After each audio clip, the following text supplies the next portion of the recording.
आज अनन्या बहुत खुश थी। वो अपनी गुड़िया जिमी का जन्मदिन जो मनाने जा रही थी।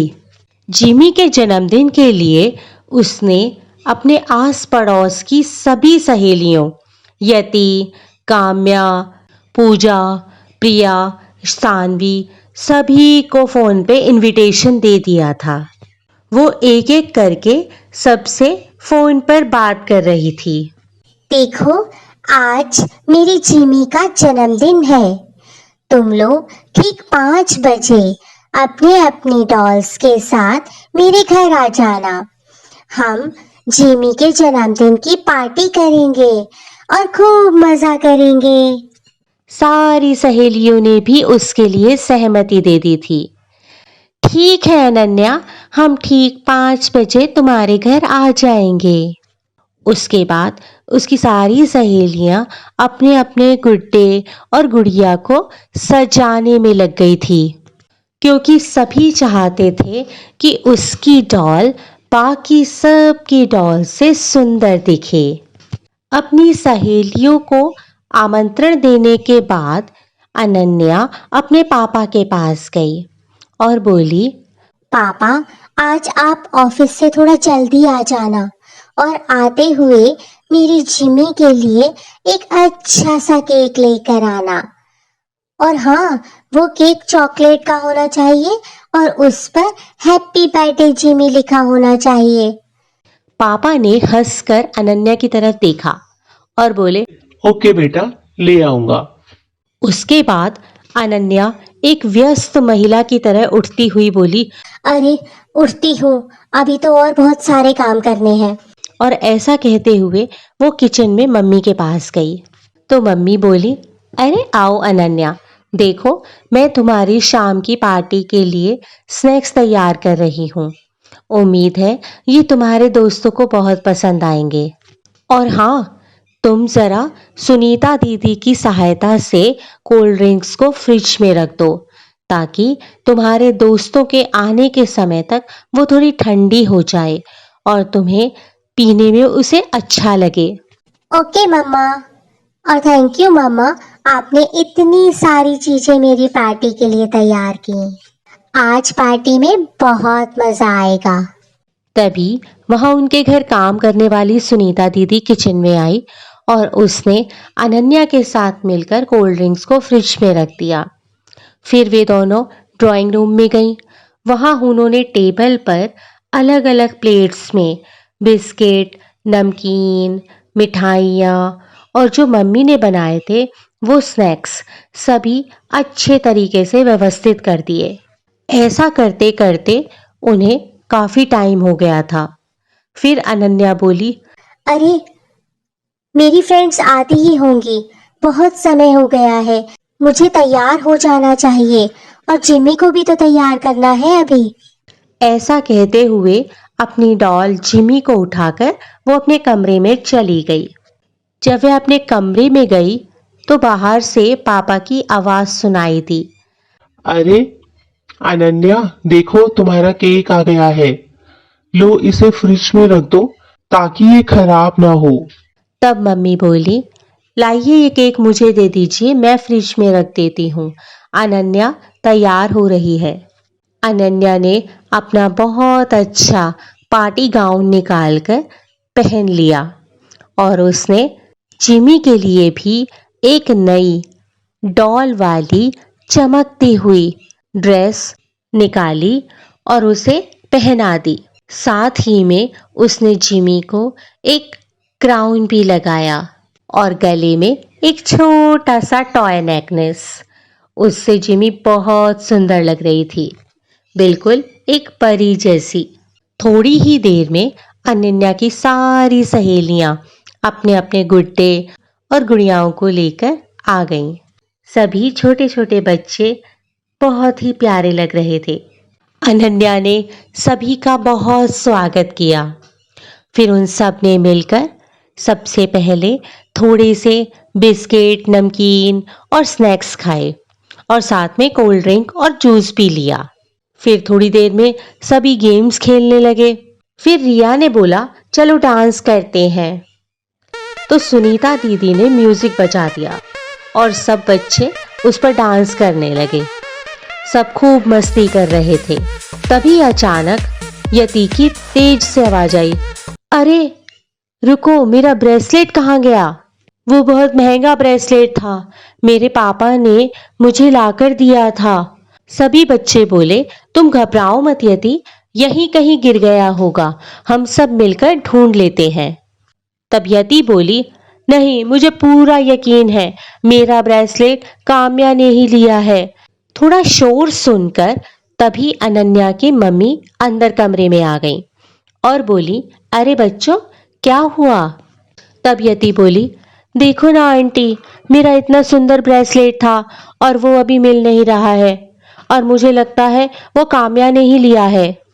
तब अनन्या की मम्मी बोली, बेटा, तुम्हें ऐसा क्यों लगता है कि तुम्हारा ब्रेसलेट काम्या ने लिया है? तब यति बोली, आंटी, जब मैं आई थी तब मैंने अपना ब्रेसलेट काम्या को दिखाया था और उसे वो बहुत पसंद आया था और वो कह रही थी कि वो बिल्कुल ऐसा ही ब्रेसलेट अपने पापा से मंगवाएगी। तो मुझे लगता है कि उसका मन मेरे ब्रेसलेट पर आ गया था और उसी ने मेरा ब्रेसलेट चुरा लिया है। काम्या ने कहा, नहीं नहीं आंटी, मुझे वो ब्रेसलेट अच्छा तो लगा था, लेकिन यति का ब्रेसलेट मैंने नहीं लिया, मुझे उसके बारे में कुछ भी पता नहीं है।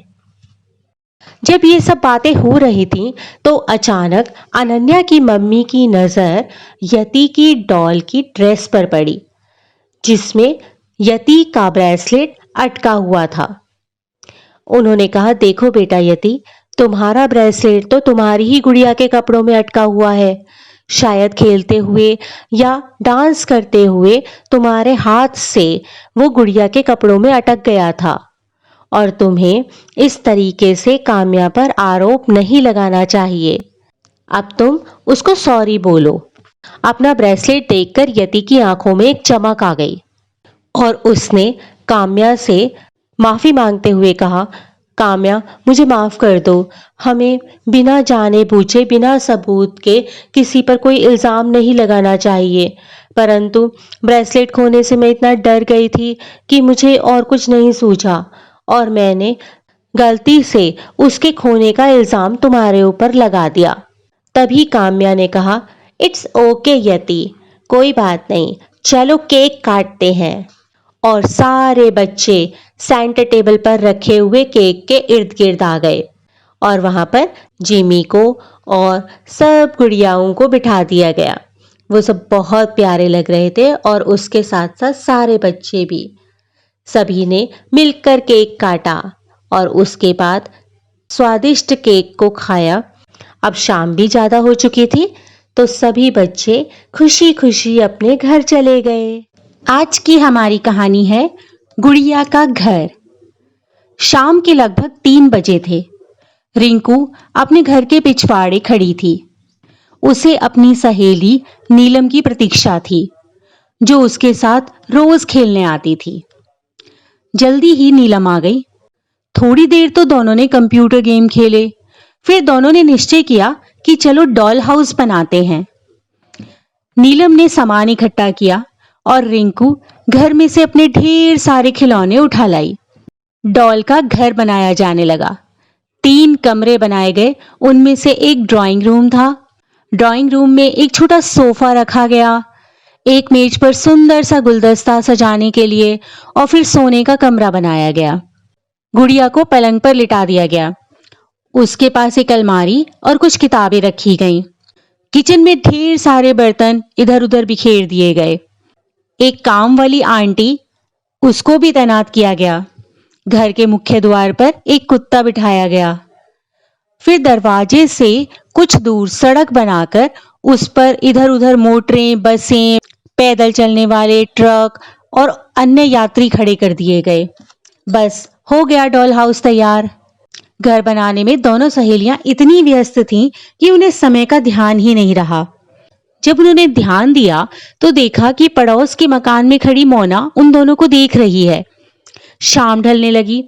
घर में से माँ ने दोनों को नाश्ते के लिए आवाज दी। तुरंत दोनों घर में चली गईं। मोना इसी मौके की तलाश में थी। वह पहले भी इसी तरह कई बार रिंकू का डॉल हाउस तोड़ चुकी थी। उसे जलन होती थी कि रिंकू इतना सुंदर डॉल हाउस कैसे बना लेती है। नीलम नाश्ता करके अपने घर चली गई। रिंकू जब घर के पिछवाड़े आई तो उसने देखा कि उसका गुड़िया का घर डॉल हाउस टूटा पड़ा है। एक दो खिलौने भी टूटे हुए हैं। वह तुरंत ही समझ गई कि यह काम मोना के सिवा और कोई नहीं कर सकता। अपना डॉल हाउस टूटने का उसे बहुत दुख हुआ। उसकी आंखों में आंसू आ गए। उसकी घंटों की मेहनत को मोना ने 1 मिनट में बर्बाद कर दिया था।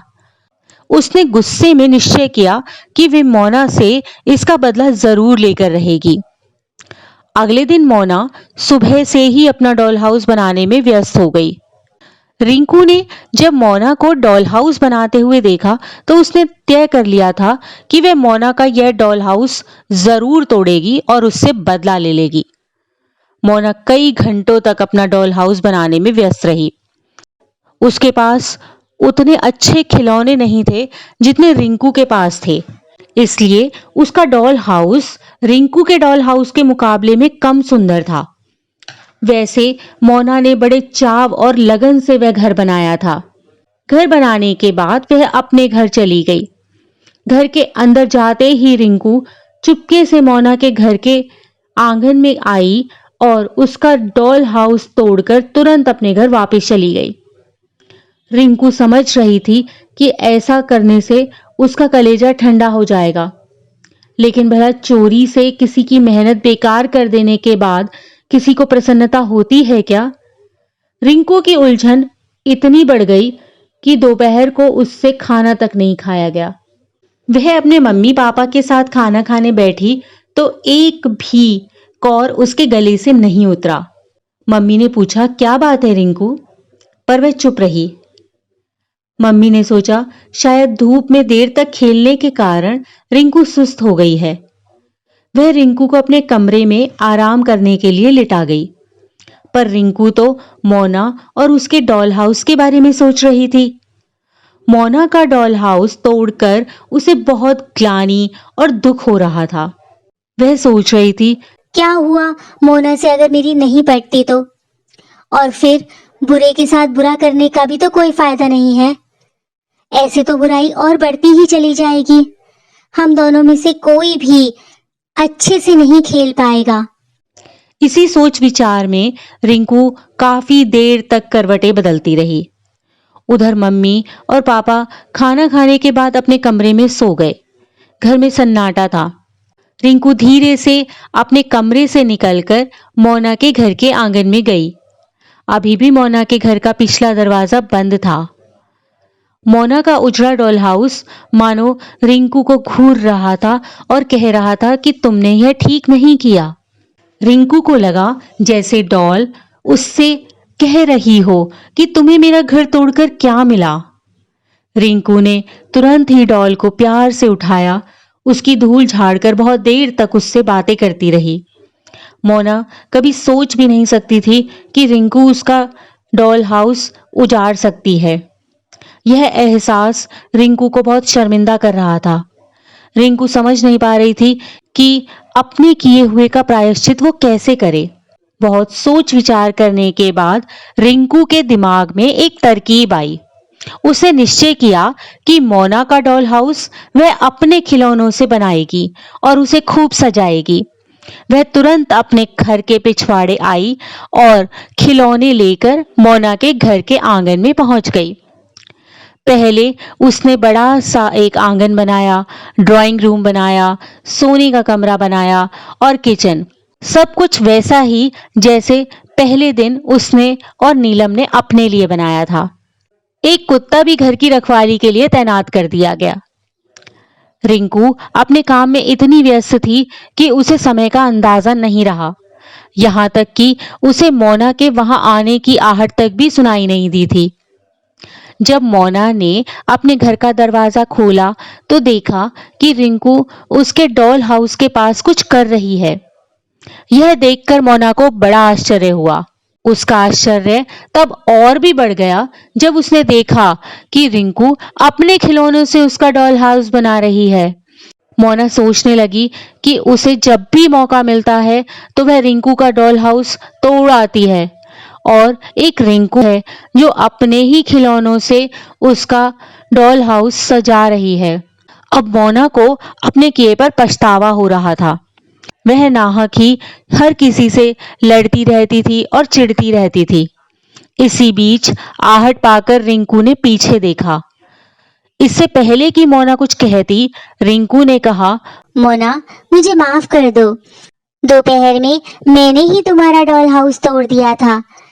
ऐसा मैंने तुमसे बदला लेने की नीयत से किया था, पर तुम्हारा डॉल हाउस तोड़ने के बाद मुझे बहुत दुख हुआ। दोपहर भर मैं यही सोचती रही कि अपने किए का प्रायश्चित कैसे करूं।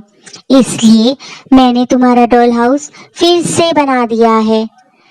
उम्मीद है तुम्हें यह पसंद आएगा और तुम मुझसे नाराज भी नहीं होगी और मुझे माफ कर दोगी। मोना को रिंकू के शब्द भीतर तक चुभे जा रहे थे। उसने आज तक अपने किए का पछतावा नहीं किया था, पर रिंकू का व्यवहार उसे मजबूर कर रहा था कि अपनी सब गलतियों को कबूल कर ले और रिंकू से माफी मांगे। अतः उसने भी कहा, रिंकू, मैं बहुत खराब लड़की हूँ। मैं बेकार में ही तुमसे लड़ती और तुम्हारा डॉल हाउस तोड़ती रही हूँ, पर अब मैं तुम्हें विश्वास दिलाती हूँ कि न तो कभी तुम्हारा डॉल हाउस तोड़ूंगी और न ही तुमसे या किसी और से लड़ूंगी। तुम मेरी मित्र बनोगी ना? रिंकू भला ना कैसे कहती। उस दिन से दोनों में अटूट मित्रता हो गई। तो बच्चों, इस कहानी से हमें क्या शिक्षा मिलती है? कि बुराई अच्छाई से ही जीती जा सकती है।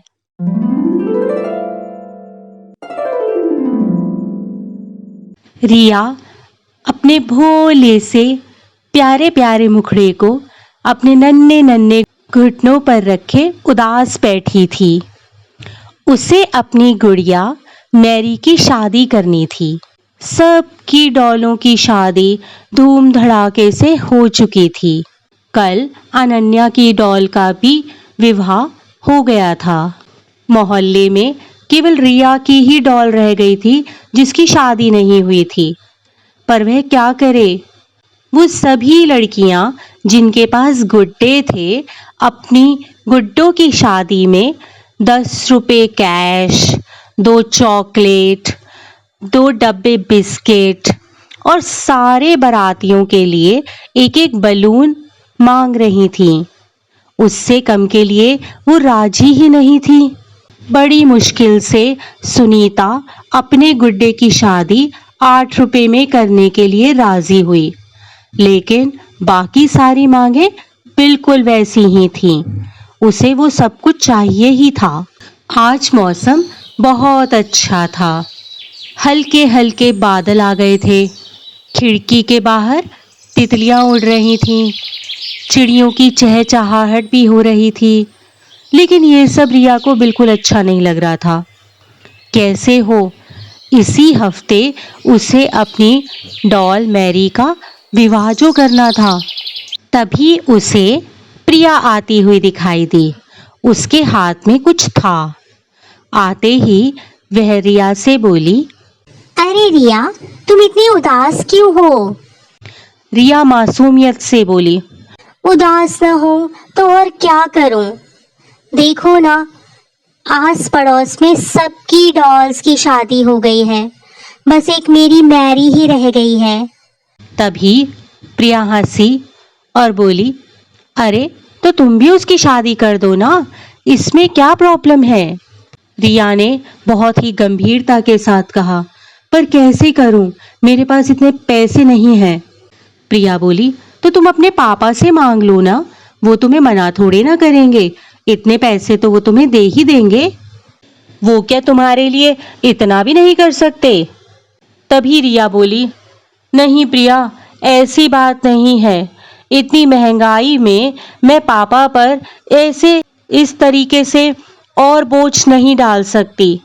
मैं अपनी डॉल को ऐसे गुड्डे के साथ ही ब्याहूंगी जो एक पैसा भी दहेज में ना ले।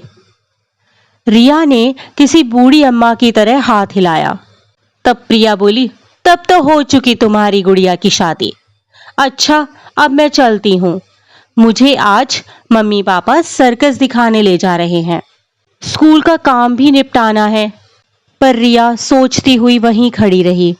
कुछ देर बाद ट्रक का हॉर्न सुनकर उसने चौंक कर देखा। ट्रक बगल वाले घर के दरवाजे पर खड़ा था। कई दिनों से साथ वाला मकान खाली था। वह दौड़कर अंदर चली गई और जोर से चिल्लाकर बोली, माँ माँ। तो रिया की माँ ने कहा, क्या है बेटी, क्यों चिल्ला रही हो? माँ, हमारे नए पड़ोसी आ गए हैं, मैं जाती हूँ उन्हें देखने। माँ ने भी खुश होकर कहा, अच्छा, उनके घर कोई गड़बड़ मत करना। और तभी रिया भागती हुई बाहर आ गई। ट्रक में से सामान उतारा जा रहा था। पीछे एक टैक्सी भी खड़ी थी। दो बच्चे, एक लड़का और एक लड़की, नीचे खड़े हुए थे। एक वृद्ध महिला को सहारा देती हुई एक सुंदर सी औरत भी उतर कर आई। रिया को पास खड़ा देखकर वह मुस्कुराई और रिया भी धीरे से हंस दी। तभी बूढ़ी औरत ने रिया के सिर पर हाथ फेरते हुए कहा, तुम इस घर में रहती हो क्या? हाँ जी। रिया ने यह कहकर पास खड़ी हुई लड़की को देखा। तभी वह सन्न रह गई। वह लड़की अपने हाथों में एक सुंदर से गुड्डे को सहला रही थी। रिया ने उत्सुकता से पूछा, यह तुम्हारा गुड्डा है? हाँ, यह मेरा ही गुड्डा है, उस दूसरी छोटी लड़की ने कहा। इसका नाम राजीव है और मेरा नाम नंदिता। तुम्हारा क्या नाम है? उस लड़की ने पूछा। तो रिया ने कहा, मेरा नाम रिया है। मेरे पास भी एक प्यारी सी डॉल है और उसका नाम है मैरी। नंदिता बोली, पर उसकी शादी तो नहीं हुई है न? तभी रिया थोड़ी सी उदास होकर बोली, नहीं, कोई भी गुड्डा बिना दहेज के मेरी मैरी से शादी करने के लिए तैयार ही नहीं है। और मेरे पास इतने पैसे नहीं हैं कि मैं उसके लिए इतना दहेज दे सकूं। ये सब बातें पास खड़ी हुई वृद्धा और महिला सुन रही थीं। जब उन्होंने ये सब सुना तो आपस में मुस्कुराईं। महिला ने आगे बढ़कर कहा, तो बेटी, तुम हमारी नंदिता के गुड्डे से ही अपनी मैरी का रिश्ता पक्का कर दो। इसके भी गुड्डे की शादी नहीं हुई है। नंदिता ने कहा, पर मम्मी, कुछ लिए दिए बिना मेरी सहेलियां क्या कहेंगी? तभी मम्मी बोली, तुम तो आज के जमाने की लड़की हो नंदिता, तुम भी ऐसी बातें कर रही हो। मान लो तुम्हारी शादी में हमसे कोई 5 लाख रुपए मांगे और हम ना दे पाए तो तुम्हें कुंवारी रहना पड़ेगा। और दूसरी बात, अगर हम किसी तरीके से दहेज का इंतजाम कर भी देंगे तो उसके लिए ये क्या गारंटी है कि जिस व्यक्ति ने पैसे के लिए ही तुमसे शादी की हो वो आगे और पैसे या और दहेज के लिए कुछ नहीं मांगेगा? नंदिता एकदम सक पका गई और बोली, नहीं मम्मी। नंदिता ने सिर झुका लिया। मम्मी, मैं मैरी से ही अपने राजीव की शादी करूंगी। सभी लोग वहां पर बहुत खुश हो गए। सब लड़कियां अपने नए नए कपड़ों में सज धज कर शाम को रिया के घर आए। तभी साथ वाले घर से जोर जोर से बाजे बजने की आवाज आई। नंदिता की सखियां फूलों की पालकी में गुड्डे को बिठाए बारात ला रही थीं। रिया बारात की अगवानी के लिए दौड़ी। खूब धूमधाम से मैरी और राजीव का विवाह हुआ।